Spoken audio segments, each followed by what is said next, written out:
Life में बड़ा सोचो, जल्दी सोचो और आगे की सोचो, क्योंकि विचारों पर किसी का भी कोई अधिकार नहीं है। ऐसा कहना था धीरू भाई अंबानी का, जिन्होंने एक आम आदमी से दुनिया के सबसे अमीर इंसानों में शुमार होने का संघर्ष भरा रास्ता तय किया। बहुत ही कम लोग जानते होंगे कि धीरू भाई अंबानी का असली नाम धीरज लाल गोवर्धन दास अंबानी है। धीरू भाई का जन्म 28 दिसंबर 1932 को गुजरात के चोरवाड़ गांव में हुआ था। हाई स्कूल में ही इन्होंने पढ़ाई छोड़ दी थी और फिर पकौड़े बेचना शुरू कर दिया था। दोस्तों, धीरू भाई का ये कहना था कि पैसों का पढ़ाई से कोई लेना देना नहीं है, क्योंकि ये ज़रूरी नहीं है कि दुनिया में पढ़ा लिखा इंसान ही ज़्यादा पैसे कमा सकता हो। कुछ सालों तक घूम फिर कर पकौड़े बेचने के बाद सन 1948 में 16 साल की उम्र में वो अपने भाई रामड़ी लाल की मदद से अपने एक दोस्त के साथ यमन चले गए। वहाँ पहुंचकर उन्होंने पेट्रोल पंप पर काम किया। फिर कुछ दिनों बाद उसी कंपनी में क्लर्क पोस्ट पर 800 रुपये महीने में लग गए और वो अपने काम के साथ साथ कोई पार्ट टाइम काम भी करते थे, जिसकी वजह से उनके दोस्तों में उनके पास सबसे ज़्यादा पैसे रहते थे। लेकिन फिर भी वो ये सोचते रहते थे कि अगर उन्हें अमीर बनना है तो उन्हें बिजनेस करना ही पड़ेगा और उसके लिए पैसे चाहिए थे।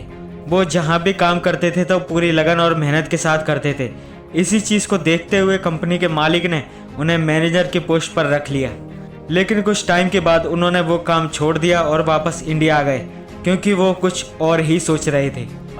1955 में उन्होंने 15,000 रुपये लगाकर अपने चचेरे भाई चंपक लाल से मिलकर मसालों और पॉलिस्टर का बिजनेस करना शुरू कर दिया और उनकी इसी मेहनत के दम पर उनकी कंपनी का टर्नओवर कुछ ही सालों में 10 लाख सालाना हो गया।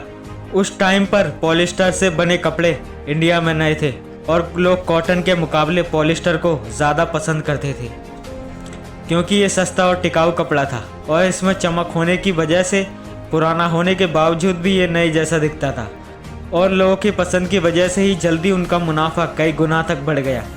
पर कुछ सालों बाद धीरू भाई और उनके चचेरे भाई चंपक लाल यानी कि उनके बिजनेस पार्टनर अलग हो गए, क्योंकि दोनों के बिजनेस करने के तरीके अलग अलग थे। लेकिन धीरू भाई ने कभी पीछे मुड़कर नहीं देखा और देखते देखते वो टेलीकॉम, एनर्जी, इलेक्ट्रिसिटी और पेट्रोलियम बिजनेस में भी कदम रखते गए। इसी वजह से उनकी कंपनी में आज लाखों लोग काम करते हैं और इंडिया में उनकी कंपनी टॉप पर आती है। अगर आप अपने आप को समय के हिसाब से ढाल लेते हो तो कुछ भी असंभव नहीं रह जाता। 6 जुलाई 2002 को धीरू भाई ने इस दुनिया को अलविदा कह दिया, लेकिन उनकी मेहनत और कामयाबी की बदौलत ही लोग उन्हें आज भी याद करते हैं और वो लोगों के लिए एक इंस्पिरेशन है कि कैसे एक आम परिवार से होकर एक बंदा करोड़ों का बिजनेस खड़ा कर सकता है। कामयाबी के लिए अच्छी सूरत सीरत नहीं चाहिए, बल्कि जुनून और जिद चाहिए। और ऐसे ही वीडियोस के लिए हमारे चैनल को सब्सक्राइब करके साइड वाले बेल को ज़रूर दबाना।